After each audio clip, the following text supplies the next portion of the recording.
Bueno, vamos a ver ahora la interpretación estadística generalizada de la mecánica cuántica, que básicamente va a resumir varias de las cosas de las que vimos del principio, pero ahora vamos a poner también la parte que tiene que ver con los observables eh, continuos, o sea, el momento, la posición y otros que podemos, que van a ser de la misma forma, se van a comportar de la misma forma. Entonces, lo que dice esta interpretación es que si nosotros medimos un observable Q, que bueno, decimos que depende de X y de P, sobre una partícula en el estado psi X de T. Entonces, tenemos la certeza de que vamos a obtener uno de los autovalores del operador hermítico Q, que ya directamente lo ponemos como X y h barra de dx, ¿no? Cuando nosotros poníamos q, decíamos que puede ser un operador que depende del operador momento multiplicado por x o del operador, perdón, el operador posición que depende de x y el operador momento que depende de la derivada en función de x y h barra. Entonces, si el espectro es discreto,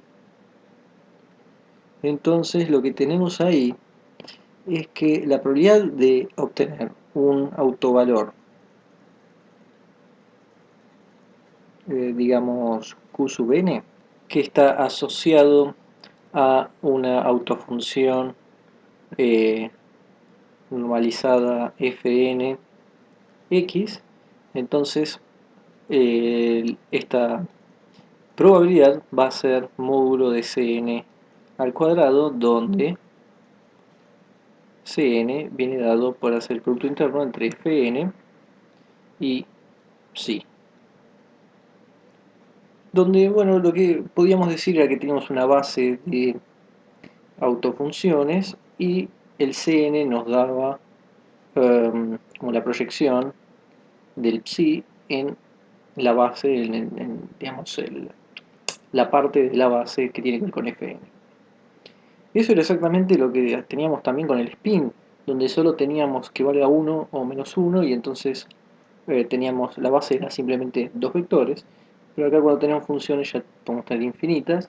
Aún así hay un autovalor asociado a una autofunción de la base y entonces la probabilidad viene dada por, de alguna forma, la proyección con el elemento de la base Fn. Esto si el espectro es discreto. Si el espectro es continuo, sabemos que ahí aparecía el delta de Dirac y que ya no teníamos ortonormalización como la de siempre, la normal. Entonces, si el espectro es continuo, otra vez vamos a decir que tenemos autovalores reales, Q, vamos a llamarlo Q de Z, lo que es real, asociado a una autofunción fz. El z viene asociado a eh, la autofunción y la probabilidad entonces de obtener un resultado en el rango dz.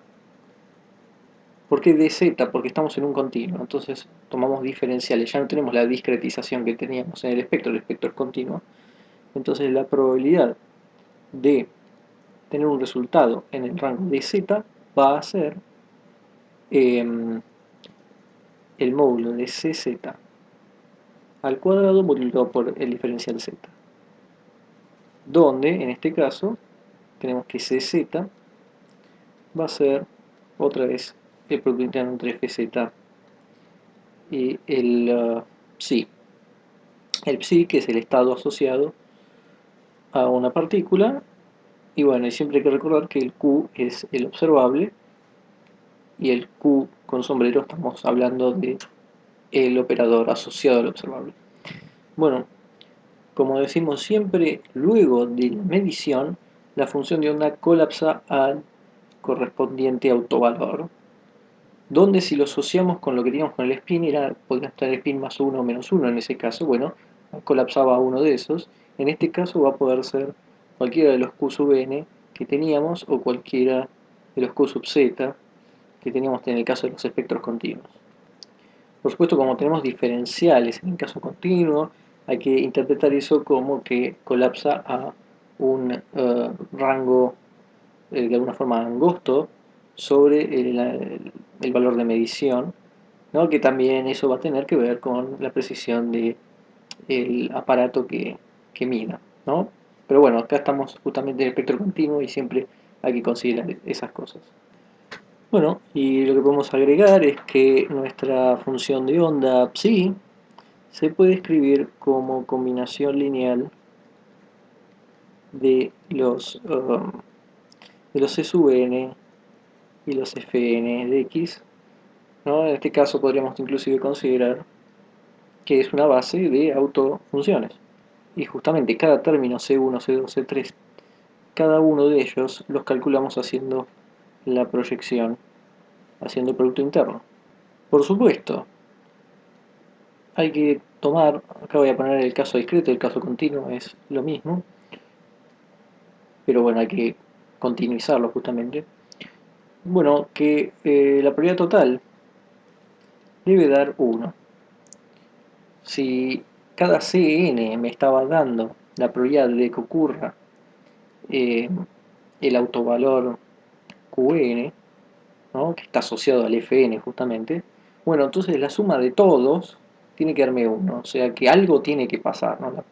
Si cada uno me da la probabilidad individual, bueno, de que pase alguno, alguno tiene que pasar, y eso significa que la probabilidad total debe ser igual a 1. Eso lo podemos ver de la siguiente forma.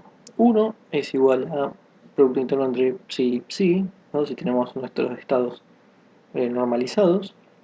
Bueno, pero psi se escribe de esta forma, como la sumatoria CNFNX. Entonces voy a escribir un psi con índices n' y otro psi con índices n. Entonces tenemos los dos psi escritos, son lo mismo, pero les puse distintos nombres a los índices. Eso no va a molestar. Cuando hacemos estos productos internos, hay que pensar en que el producto interno uno siempre hace término con término. Acá tenemos todas sumas. Entonces es el primer término con el primer término de acá, el primer término con el segundo, el primer término con el tercero, y así. Después es el segundo término con el primero, el segundo con el segundo, y así. Después el tercero con el primero, el tercero con el segundo, etc. Eso exactamente es lo que tenemos acá.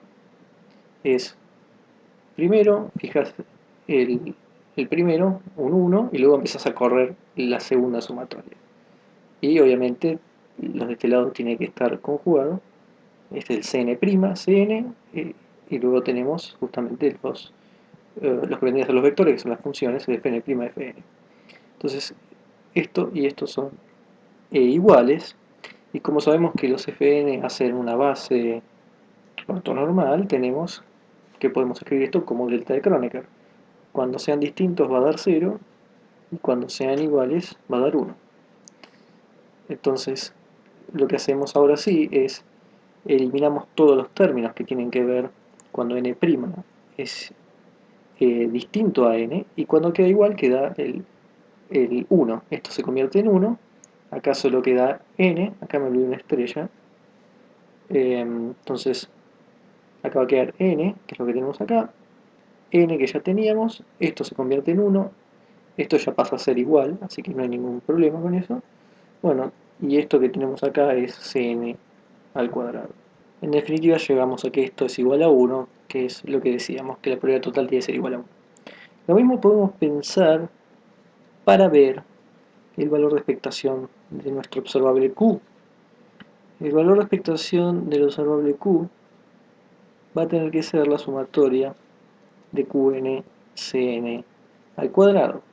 O sea, esto lo podemos pensar como eh, justamente la probabilidad que teníamos de obtener la parte que tenía que ver con la autofunción Fn ponderado por el Qn, o sea, la probabilidad por la ponderación, así tenemos el valor de expectación.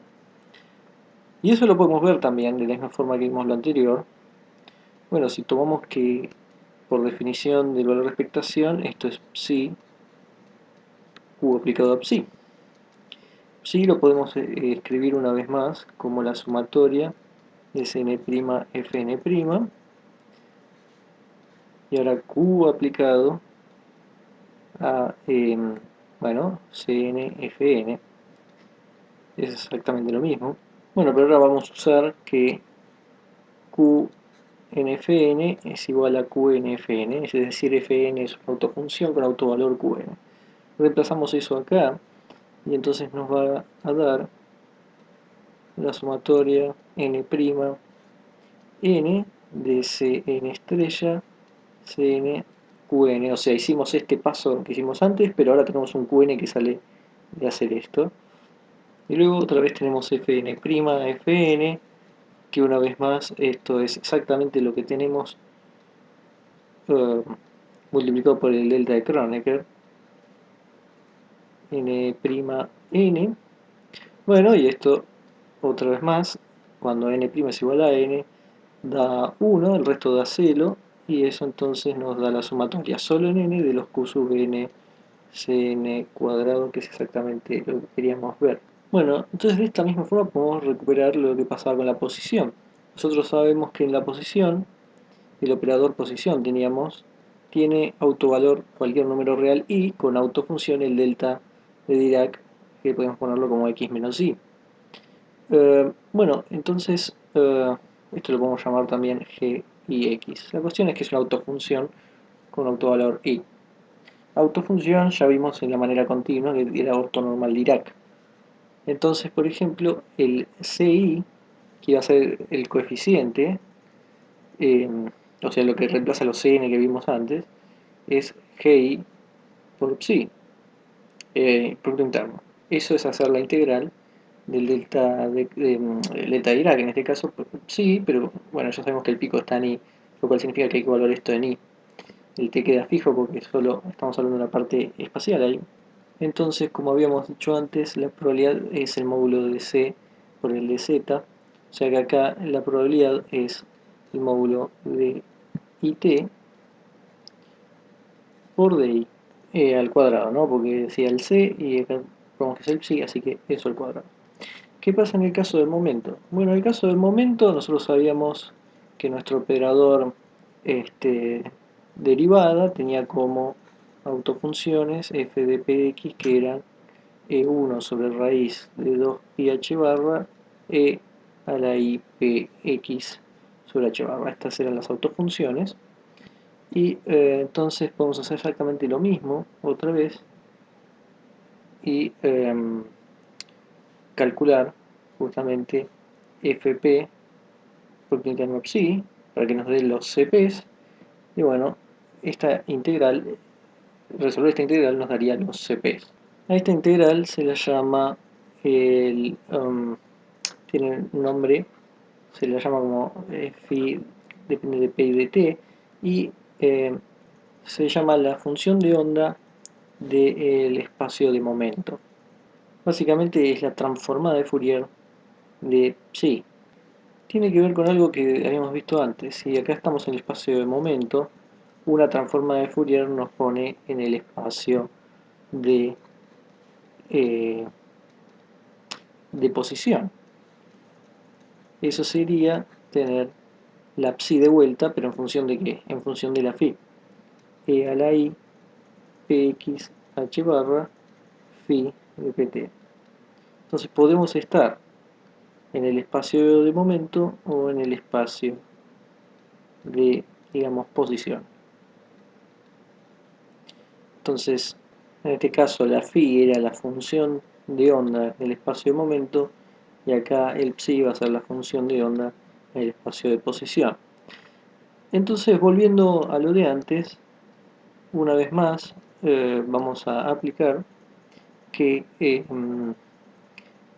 la probabilidad va a ser el cz módulo al cuadrado de z. En este caso es el cp, que es el phi de pt, o sea, la función de onda del espacio de momento, módulo al cuadrado, en este caso es dp. La probabilidad entonces de medir el momento en un rango de p. Eso pasa en este caso.